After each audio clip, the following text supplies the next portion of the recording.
다운이가 이렇게 음정이 정확하게 찬양을 저보다 훨씬 낫네요. 깜짝 놀랐습니다. 나중에 정말 부모님들의 유전자를 정말 잘 타고나가지고 뮤지컬 배우를 해도 손색이 없을 정도로 너무 감동이었고, 우리 온유는 중저음이 깜짝 놀랐습니다. 저보다 중저음이 뛰어난 아이를 만나는 건 또 이게 오랜만이어서 너무 감사하고, 두 아이 부모님들이 얼마나 기쁘실지.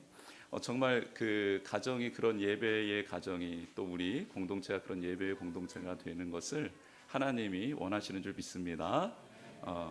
오늘 하루 종일 이 찬양이 맴돌 것 같네요. 너무 감사합니다. 오늘 우리에게 주신 말씀 보겠습니다. 사무엘하 6장 16절로 19절까지의 말씀입니다. 사무엘하 6장 16절에서 19절, 우리 4절의 말씀이니까요, 같이 한 목소리로 또 읽도록 하겠습니다. 시작. 여호와의 궤가 다윗 성으로 들어올 때에 사울의 딸 미갈이 창으로 내다보다가 다윗 왕이 여호와 앞에서 뛰놀며 춤추는 것을 보고 심중에 그를 업신여기니라. 여호와의 궤를 메고 들어가서 다윗이 그것을 위하여 친 장막 가운데 그 준비한 자리에 그것을 두매 다윗이 번제와 화목제를 여호와 앞에 드리니라. 다윗이 번제와 화목제 드리기를 마치고 만군의 여호와의 이름으로 백성에게 축복하고 모든 백성 곧 온 이스라엘 무리에게 남녀를 막론하고 떡 한 개와 고기 한 조각과 건포도 떡 한 덩이씩 나누어 주매 모든 백성이 각기 집으로 돌아가니라. 아멘. 그 하얀 캔버스가 이렇게 이제 작품으로 걸려져 있습니다. 미술관에 갔더니 이렇게 하얀색 캔버스에 이게 걸려 있는데, 그 캔버스에 무슨 그림이 그려져 있나 하고 봤는데 아무런 그림이 그려져 있고 그냥 하얀색인 거예요. 하얀색. 그런데 그 하얀색 앞에 어떤 사람이 서서 이게 도대체 무슨 그림인가 이렇게 보고 있는데, 그 그림을 그린 작가가 옆에 와서 이렇게 설명을 해줍니다. 아무것도 안 보이시죠? 그러는 거예요. 아무것도 안 보인다. 그려진 게 없어서. 자세히 좀 보세요. 자세히 봤어요. 아무것도 안 그려져 있는 거예요. 뭘 자세히 보라는 겁니까? 아무것도 그려져 있지 않은데요. 더 한번 자세히 보겠습니까? 아무것도 안 보이는데요. 그러자 그 작가가 이렇게 말을 합니다. 무엇을 그리고 싶어서 캔버스에 유화 물감, 하얀색 물감을 들고 무엇을 그릴 수 있을까 고민하다가 그 하얀색 유화 물감을 계절, 시간의 변화를 따라 한 번씩 터치를 했다라는 거예요. 그리고 난 다음 수많은 세월이 지나고 난 다음 이 작품이 탄생하게 됐다라고 이렇게 말씀을 하는 겁니다. 그러고 봤더니 그 캔버스, 그 작품을 자세히 들여다보니까 겹겹이 쌓인 하얀색 유화 물감이 그제서야 보이기 시작하는 거예요. 봄에는 봄의 마음을 담아서 하얀색 유화 물감을 칠했고, 여름은 여름의 기운을, 가을은 가을의 낭만을, 겨울은 쓸쓸함을 담아 이 작가가 수년에 걸쳐서 그 캔버스에 하얀색 유화 물감을 덧칠해 왔던 것입니다. 근데 그 설명을 듣고 난 다음 이 사람이 굉장히 큰 감동을 받은 거예요. 그래서 자신의 삶을 뒤돌아봅니다. 나에게도 이런 삶이 있었지. 지금의 나의 삶은 눈에 보이지 않지만, 누군가에게 다 설명할 수 없지만 그런 것들이 쌓여서 나의 자리가 이렇게 된 거지 라고 말하는 한 장면을 보게 되었습니다. 여러분, 우리가 이렇게 예배하다가 종국적으로 하나님 나라에 가게 되면 그 하나님 나라에서는 우리가 또 무엇을 할까? 요한계시록에 보니까 끊임없이 그 하나님을 찬양하고 예배하는 일이 계속되더라는 거예요. 근데 한 가지 특징적인 게 있었습니다. 그 믿음의 선배들이 하나님 앞에서 옷을 입고 있는데 어떤 옷을 입고 있는 줄 아십니까? 1번 알록달록 아름다운 옷, 2번 빛나는 하얀색 옷. 무슨 옷일까요? 빛나는 하얀색 옷을 입고 있다라는 거예요.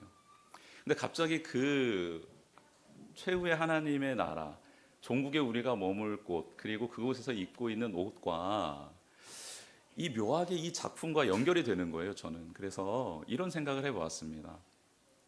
왜 하나님이 우리를 최고의 걸작품이라고 이야기하시는 걸까? 왜 우리를 걸작품이라고 이야기하시는 거지? 라는 생각을 해보았습니다. 여러분, 앞만 봐도 우리는 걸작품이 아니잖아요. 혹시 자기를 최고의 걸작품이라고 말하고 있는 분, 제가 한 두 분 알고 있는데 그 자존감이 극도로 높으신 분 외에 정말 나는 최고의 걸작품인가? 이런 의심 한 번쯤은 해보지 않으셨습니까? 근데 제가 이런 생각을 해보았어요. 하나님이 왜 우리를 최고의 걸작품이라고 말하시나 가만 봤더니 하나님이 끊임없이 우리를 수정, 보완, 사랑의 터치로 우리를 만들어 가시더라는 거예요. 그래서 우리는 최고의 걸작품이 될 수밖에 없는 거죠. 처음도 그렇게 만들어졌지만 혹 우리가 실수로 넘어지거나 망가뜨려 버린 순간이 있다면 하나님께서는 그 순간에도 우리를 찾아오셔서 다시 우리에게 그 사랑의 터치로, 그 은혜의 터치로, 긍휼하심으로 우리를 다시 새롭게 만들어 주시기 때문에 우리는 최고의 걸작품이구나라는 생각을 해보게 되었습니다. 여러분, 우리가 살아왔던 지난 날들을 한번 뒤돌아보면 확실하게 하나님의 은혜와 사랑을 경험했던 순간이 있습니다. 그러나 우리가 기억하지 못하는 더 많은 시간들이 하나님의 은혜 아래 있었음을 우리는 하나님 앞에 섰을 때 알게 될 것입니다. 아니, 그 전에도 우리가 하나님의 말씀을 읽다 보면 깨닫게 됩니다. 정말 내가 상상할 수 없었던 순간, 또 내가 하나님의 사랑이라고 느끼지 못하고 고백할 수 없었던 그 순간에도 하나님은 나를 사랑해 주셨고 붙들고 계셨고 나를 구원해 주셨구나 라는 것을 우리는 깨닫게 될 것입니다. 그렇게 우리는 겹겹이 쌓인 그 하나님의 사랑의 터치로 말미암아 하늘나라에서 그 아름다운 영광스러운 옷을 입게 되는 것이죠. 예수님께서 계속해서 우리의 죄와 허물을 위하여 중보하시고 사죄해 주시고 우리가 거룩한 길을 걷도록 도와주심으로 우리는 그 마지막 날에 그 아름다운 옷을 입게 될 줄 믿습니다. 그렇게 우리는 하나님의 사랑을 받았고 그 받은 사랑에 감격해서 우리 또한 하나님께 사랑의 표현을 드렸습니다.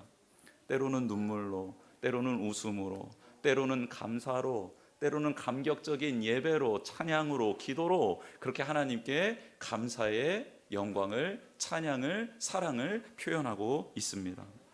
그렇게 우리 또한 우리의 신앙의 캔버스 위에 그 사랑의 고백으로 한 겹 한 겹 칠해가고 있는 것이죠. 오늘 본문에는 우리와 같은 길을 걷고 있는 인물이 등장합니다. 바로 다윗입니다. 여러분, 다윗은 하나님의 사랑을 받았던 사람이기도 하고요, 그 사랑에 감격해서 하나님을 참 사랑했던 사람이기도 합니다. 초대왕 사울이 그만 하나님을 떠나 하나님의 말씀을 부인하고 사는 삶을 살았습니다. 하나님이 계속 기회를 주셨지만 사울 왕은 그 기회를 자기의 의로, 교만으로 차버렸습니다. 결국 사무엘은 하나님의 뜻을 따라 사울 왕의 그 왕위를 다윗에게 계승해 주며 기름을 부어주지요. 그래서 사울은 이제 다윗을 시기하기 시작합니다. 다윗은 쫓겨다니는 신세가 되었지요. 근데 다윗은 그 순간에 하나님을 원망하지 않습니다. 하나님이 나를 이렇게 하셨어 라고 하나님께 나의 모든 상황을 책임 전가하지 않습니다. 왜냐하면 이렇게 이 일이 일어난 일은 사울의 시기심 때문에 생긴 거다라는 것을 다윗은 잘 알고 있었어요. 억울하긴 하지만 하나님을 원망하지는 않습니다. 그리고 이 억울한 순간에 하나님이 나를 도와주실 수 있는 분이다라고 믿고 고백하기 시작하죠.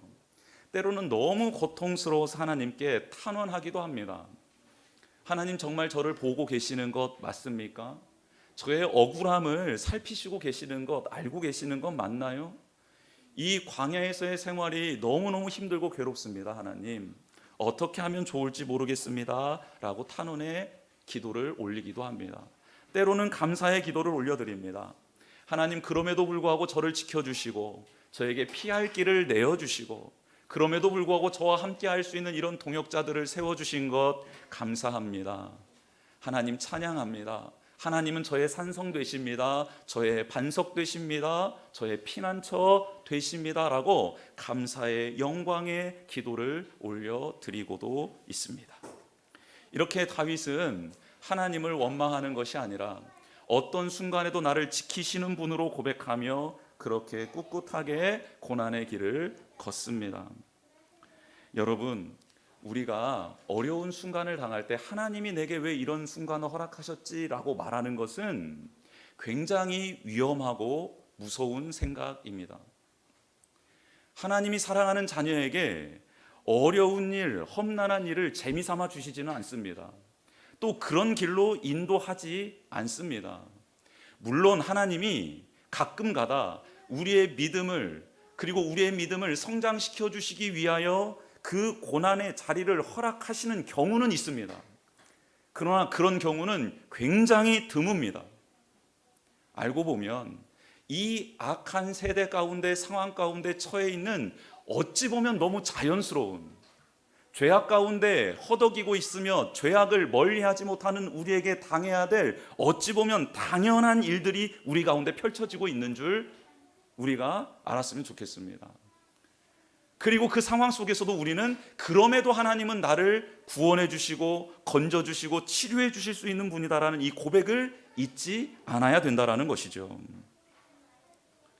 다윗은 그렇게 험한 시간을 보냈지만 지금 이 일은 하나님이 행하시는 일이 아니라 사울이 자기의 이기심으로, 시기심으로, 교만으로 말미암아 범죄를 저지르고 있다라는 정확한 인식이 있었고, 그리고 하나님은 이 상황 속에서도 나를 도우시고 나를 인도해 주실 수 있는 분이라는 사실을 고백하고 있습니다. 그래서요, 사울을 죽일 수 있는 기회를 하나님이 주셨다라고 주변에 있는 장수들이 말을 하고 있을 때 다윗은 이것은 하나님이 주신 기회가 아니라 이 상황 속에서도 하나님이 원하시는 것이 무엇일까를 묻는 신앙으로 하나님 앞에 서는 자가 되는 것입니다. 이거 하나님이 주신 기회야 라고 하면서 자신의 이 분노를 표출하는 기회로 삼는 것이 아니라, 하나님이 주신 기회가 아니라 이 상황 속에서는 하나님이 무엇라 내게 말씀하시는 걸까? 나는 이 상황 속에 어떤 하나님과 교제하는 것이 맞는 것일까라고 물으며 하나님의 사람을 내가 함부로 죽이는 것이 아니라 하나님의 뜻에 맡기겠노라라고 그 안에서도 신앙의 고백을 하는 다윗의 모습을 볼 수 있습니다. 여러분, 우리에게 힘든 상황이 주어졌을 때 하나님이 주신 상황이 아니고요, 내가 무슨 잘못을 해서 혹은 어떤 누군가의 실수로 혹은 억울한 일로 그 상황에 우리가 처하게 된 것이 거의 99% 맞습니다. 그렇다면 그 상황 속에서 우리는 하나님 왜 이런 상황을 나에게 주셨습니까가 아니라, 하나님 이런 상황 속에서도 하나님은 저와 함께 하시는 분이고 하나님은 저를 긍휼히 여겨주시는 분이고 하나님의 선하시고 인자하심이 이런 상황 속에 있는 나를 떠나지 않는다는 사실을 믿습니다. 하나님, 제가 하나님을 바라볼 수 있도록, 하나님을 의지할 수 있도록 도와주십시오라는 그런 겸손한 기도를 하나님 아버지 앞에 올려드리는 우리가 되기를 원합니다. 이게 바로 하나님을 사랑하는 방법입니다. 이렇게 고단하고 위험한 광야의 시간, 험난한 시간을 보내고 다윗은 왕이 되었습니다. 왕이 되어서 그가 처음으로 한 일은 사울의 가문을 품는 것이었고, 사울의 시체를 거두어 장사 지낸 그 백성을 위로하는 것이었고, 사울의 지파를 보듬고 사울을 따랐던 이스라엘의 지파를 끌어안아 하나님의 나라를 세우는데 동역자로 세우는 것을 처음으로 했습니다. 악을 악으로 갚지 않고 선으로 갚는 다윗의 모습을 보게 됩니다. 여러분, 이건 참으로 어려운 일입니다. 참으로 어려운 일입니다. 나를 너무 괴롭혔던 사람, 그 사람의 자녀를 같은 식탁으로 왕이 먹는 식탁으로, 왕자들이 먹는 식탁으로 초대해서 같이 밥을 먹는다? 형식적인 것이 아니라 진심을 담아 그렇게 한다? 너무 어려운 일입니다. 나를 그토록 쫓아다녔던, 나를 부인하고 나를 저주했던 그 다른 지파들, 그 10개의 지파들, 그 지파들을 용서하며 품으며 같이 나라를 세워가는 동역자로, 리더십으로 세워간다? 너무 어려운 일입니다. 여러분, 우리는 원수가 아니더라도 우리의 마음을 아프게 하고 서운하게 하고 그래서 깊은 상처를 준 사람들을 한두 명쯤은 다 가지고 있지 않습니까? 여러분, 그들에게 우리는 어떻게, 어떠한 마음으로 대하며 나아가고 있습니까? 그들이 용서가 되십니까? 만약 해코지를 할 수 있는 순간이 우리에게 주어진다면 어떻게 하실 겁니까? 참으실 겁니까? 하나님이 주신 기회다 아멘하며 그에게 할 수 있는 한 모든 것을 동원해 괴롭히시겠습니까? 저는 솔직히 이 말씀 앞에 한 사람이 떠올랐습니다. 그 한 사람이 떠올랐는데 용서는 했거든요. 제가 군 생활할 때 있었던 장교입니다. 저의 선임 장교였는데, 만약에 용서는 했지만 해코지를 할 수 있다고 하면 저는 하고 싶습니다. 좀 괴롭혀주고 싶습니다. 정말 악랄하게. 왜냐하면 당한 게 너무 많거든요. 너무 억울하거든요. 이 계급 사회에서 당하는 건요, 어떻게 할 수가 없습니다. 억울하거든요. 그래서 제가 하나님 앞에 아직 내가 용서를 제대로 한 게 아니구나라고 깨닫고, 내가 잘못 생각했다, 용서를 한 게 아니다 아직까지, 그런 생각을 했습니다. 근데 다윗처럼 이 길을 가기 위해서는 두 가지 전제 조건이 필요하더라고요. 첫 번째는 하나님과의 온전한 사랑의 관계가 회복되어야 합니다. 정말 하나님의 은혜와 사랑을 내가 경험해야 합니다. 그리고 그 사랑 안에서 그 사람을, 그 대상을 재해석할 수 있는 은혜가 필요하더라고요. 이게 되지 않으면 우리는 참다운 용서를, 화해를 할 수가 없습니다. 여러분, 우리가 얼마나 큰 하나님의 사랑을 받았는지, 그 은혜 안에 있는지, 그리고 그 사랑 안에서 나의 상처를 주었던 사람과의 관계, 그 사건이 재해석되는 일이 일어나야 합니다. 여러분, 다윗은 하나님이 자기를 얼마나 사랑하는지를 알고 있었어요. 그리고 쫓겨다니는 와중에, 그 와중에 사울을 2번씩이나 그의 생명을 건져줍니다. 그때 사울이 자신의 잘못을 고백하고 다윗이 의롭다라는 것을 고백하죠. 그런데 그게 진심이 아니었다라는 것을 알고 있었습니다. 그럼에도 불구하고 그 말을 그냥 받아주었어요. 이제는 사울로 하여금 온전한 회개와 잘못을 시인받을 수 있는 시간도 없어져 버렸습니다. 사울이 죽었기 때문입니다. 더 이상 사울을, 그가 나에게 베풀었던, 나에게 행했던 그 악행을 마음에 품고 살기에는 다윗이 너무너무 힘들고 고단한 시간이 계속해서 주어진다라는 것이죠. 그래서 다윗은 그냥 그 모든 것을 용서하고 품기로 마음을 먹은 모양입니다. 그냥 용서하기로 말입니다. 용서가 안 되는데 그 증오와 미움의 마음을 그저 하나님 앞에 다 내려놓기로 다짐을 한 것이지요. 여러분, 하나님을 사랑한다라는 것 무엇일까? 곰곰이 생각해 보면 우리 안에 예수 그리스도의 마음을 품는 것 아니겠습니까? 예수님이 나를 용서해 준 것처럼 내 안에 증오의 마음이 아닌 사랑과 용서의 마음을 품어보는 것, 이게 바로 하나님을 사랑하는 우리의 모습이 아닐까 생각해 봅니다. 다윗은 이렇게 이스라엘의 왕이 된 후에 여호와의 궤를 성으로 가져오는 시도를 합니다. 근데 왜 여호와의 궤를 다윗 성으로 가져오는 걸까요? 이유는 단 한 가지입니다. 하나님을 사랑하기 때문입니다. 하나님을 사랑하는데 왜 언약궤를 가져오죠? 언약궤는 상징하는 바가 있기 때문에 그렇습니다. 이스라엘 백성이 출애굽한 후에 광야 생활을 할 때 언약궤가 앞서 행했습니다. 즉 광야의 시간에 하나님이 이스라엘 백성을 인도해 주시는, 지켜주시는 하나님의 임재의 상징이었습니다. 가나안 땅에 들어와서 가나안 땅의 백성들을 정복해 나아갈 때도 항상 언약궤가 앞서 나갔습니다. 하나님의 뜻대로 순종하며 전쟁을 치르겠다라는 이스라엘 백성의 믿음의 고백이었던 것이죠. 즉 언약궤가 지금 다윗성으로 들어온다라는 것은 하나님, 제가 하나님의 주권을 인정하며 하나님의 말씀대로 순종하겠습니다라는 거룩한 다짐이요 믿음의 고백이었던 것입니다. 지금 말로 말하면 언약궤가 우리 가운데 들어온다라는 뜻은 무엇일까? 말씀을 읽고 기도하고 예배하고 찬양하고 봉사하고 나누며 섬기며 하나님이 나의 주인임을 고백하고 하나님의 말씀에 순종하겠습니다라고 고백하는 그 시간, 경건의 시간이 바로 지금 우리에게 언약궤가 들어오는 순간이다라고 보면 되겠습니다. 그렇다면 이렇게 하나님의 사랑을 받고 그 하나님께 사랑을 고백하는 이 거룩한 시간, 이 거룩한 시간에 우리는 어떤 자세로 그 하나님의 주권을 인정하며 그 말씀에 순종하겠다라고 고백해야 될까?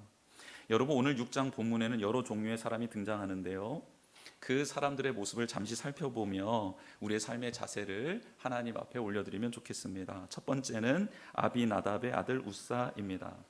여러분, 이 우사라는 뜻은 여호와는 힘이라는 뜻입니다. 여호와는 힘이다. 그렇죠? 너무 놀랍고 중요한 또 거룩한 이름입니다. 근데 이 우사가 그 언약궤를 아버지 아비나답과 함께 보관하고 있었습니다.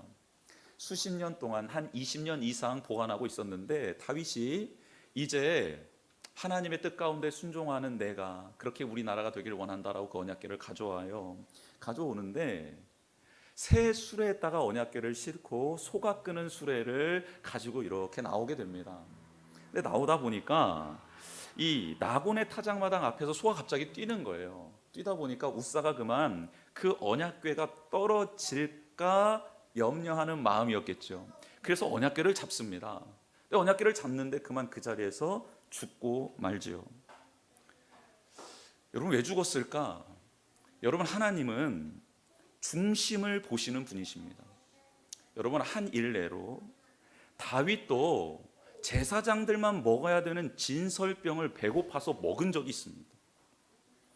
하나님의 성소에 들어가 있는 거룩한 떡을 제사장 외에는 먹으면 안 되거든요. 근데 다윗은 그것을 먹고 산 사람이에요. 그렇다면 그 다윗의 중심을 하나님이 아셨던 거죠. 예수님도 동일하게 말씀해 주셨잖아요. 너희가 입으로 들어가는 것 때문에 죄를 짓는 게 아니고 하나님과 멀어지는 게 아니고 너희 안에서부터 나오는 것 때문에 하나님과 멀어지고 죄를 짓는 것이다라고 정확하게 말씀해 주셨습니다. 그렇다면 우리는 이 우사의 이 장면을 보면서 그의 중심이 무엇이었을까를 바라볼 수 있어야 된다는 것이죠. 진짜 하나님을 경외하는 마음으로 언약궤가 떨어지는 게 두려워, 하나님의 영광에 흠집이 가는 게 두려워 언약궤를 잡았다면 살 수 있었을 겁니다. 그 중심이 바랐다면 말이죠. 근데 우사는 그 언약궤를 20년 동안 지키면서 언약궤의 주인이 된 겁니다. 감히 한 나라의 왕도 만질 수 없는 언약궤, 가까이 할 수 없는 언약궤를 우사는 20년 동안 함께하고 있었거든요. 그래서 그 언약궤의 주인이 하나님이 아니라 자기 자신이었던 것입니다. 교만했던 것이죠. 자신의 의를 내세우며 그 모든 사람 앞에서 언약궤 옆에 서서 그렇게 다윗 성으로 향하고 있었던 것입니다. 여러분, 하나님께서 우리에게 은혜로 베풀어 주셨던 것을 그만 까먹고 그 모든 것이 나의 힘으로 된 것이냐, 하나님의 영광은 저 뒷전에 있고 자기가 그 자리에 서서 하나님을 사랑하는 것처럼 살아가는 백성들이 있다라는 거예요. 성도들이 있다라는 것입니다. 그 사람들에게 지금 경고의 메시지를 주고 있습니다. 그 다음으로 다윗입니다. 다윗은 하나님의 궤를 메어 오기 위해 갔다라고 오늘 말씀은 기록하고 있습니다. 분명 메어 오려고 갔는데 그 곳에 있는 우사와 우사의 가족들이 아니라는 거예요. 메어 가는 거 아니라는 거예요. 왜요? 예전에 블레셋 사람들이 이 언약궤를 우리에게 보낼 때 그들이 소에다가 수레에다가 실어서 보내왔거든요. 그때 아무 일도 일어나지 않았거든요. 그리고 그게 다이거든요, 이들이 가지고 있는 진리가. 그래서 그는 다윗과 그 일행들에게 말하는 겁니다. 블레셋 진영에서 걸어올 때처럼, 블레셋 진영에서 언약궤가 올 때처럼 우리도 수레에 이 언약궤를 옮기면 되고 소가 끄는 수레여야만 합니다라고 말을 하고 있는 겁니다. 그런데 이때 다윗과 함께 했던 무리가 경험이 많고 20년 이상 함께 언약궤와 있었던 이 사람의 말을 하나님의 말씀보다 중히 무겁게 여기고 그걸 받아들인 것이죠. 그 결과는 어떠했습니까? 네, 언약궤가 다윗성으로 들어오지 못하고 오벳 에돔의 집으로 언약궤가 모셔지게 되는 일이 발생하고 맙니다. 그런데 여기에서 끝난 게 아니라 다윗은 다시 한번 하나님께 은혜를 구하며 기회를 얻습니다. 오벳 에돔의 집에 있는 언약궤 덕분에 오벳 에돔의 집이 복을 받았다라는 소식을 듣고 다윗이 다시 가져오라는 사인이구나라고 하나님의 사인을 깨닫고 가서 가져오는데요. 이번에는 그 어떤 누구의 말을 듣는 게 아니라 정말 하나님의 율법 그대로 말씀대로 언약궤를 가져오게 됩니다. 여러분, 신앙인에게 있어서 하나님을 사랑하는 것은요, 결과만 좋아서는 절대 안 됩니다. 그 과정까지도 하나님이 원하시는 방법으로 사랑을 해야 합니다.